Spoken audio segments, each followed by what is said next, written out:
In this video, I'm going to show you how to turn off sensitive content setting on X. So for us to get this done, I want you to go ahead and locate your profile. It should be here at the upper left. If I'm going to click it, you have here the settings and support. So go ahead and click that one. And then you have settings and privacy here. Go ahead and click it once more. Now, from this point forward, you have here privacy and safety down below.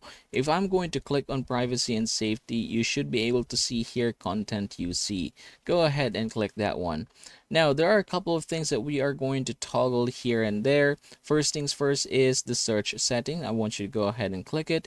Now, it says here hide sensitive content, and as you can see, it is currently toggled on. However, I can just go ahead and toggle it off just like so.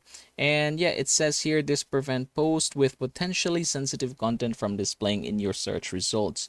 So again, we have disabled that one. So we can go back and close this one. Now you have sensitive media here. I want you to go ahead and click it. So here we have three categories. We have graphic violence, adult content, and others.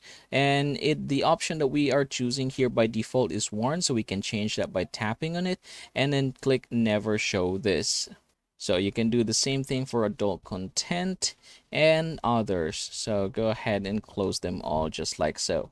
So yep, after doing this one, what you're going to do is just simply start browsing once again, and all of those sensitive contents should now be available on your feed. So that is how you're going to get this done, everybody. I hope this video helps you out.